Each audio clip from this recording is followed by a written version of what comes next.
So now let me talk a little bit about this miraculous bit of flaking.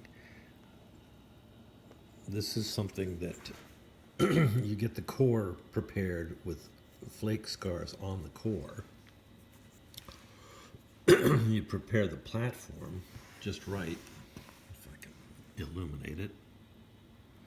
And then you hold the core against something hard and you whack it just right in such a way that amazingly you get a flake that's got the ridge of the previous flake scars right down its midline.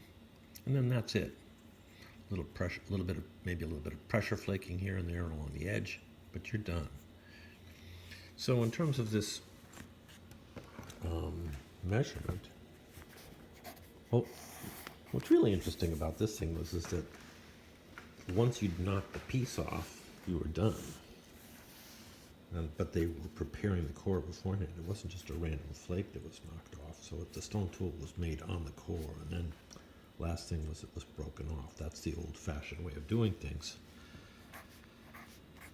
So this has a very small amount of original core on it, but I'm going to ignore it at either end there. And I'm just going to say the whole thing is primary flake. There are no secondary flakes. There's no details.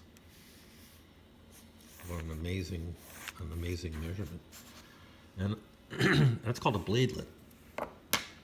You know, as illustrated on YouTube and the internet and the Google. So here's a different bladelet. And somehow I get a feeling that this was separated from the core and then worked on a little bit because, in fact, there are a couple of secondary flakes right along there, things that are bigger than a quarter, less than a half of the orbital length, and also there's some edge work there. So in this case, this little bladelet here, this little bladelet went to market, and this little bladelet stayed home. You've got 0, 7, 1, 0. A little bit different from the other one.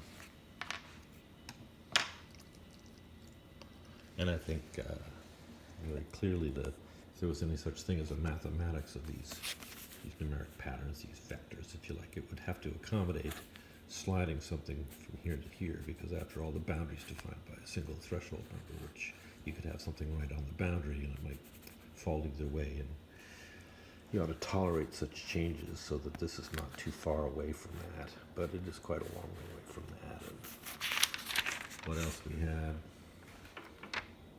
Going back, so these bladelets are quite interesting. But I think separate from the use of this flake proportion analysis, the idea that you'd prepare the core and then whack the whole tool off when everything else was ready, it's an interesting idea. And marks, I think, the middle Paleolithic, for what it's worth.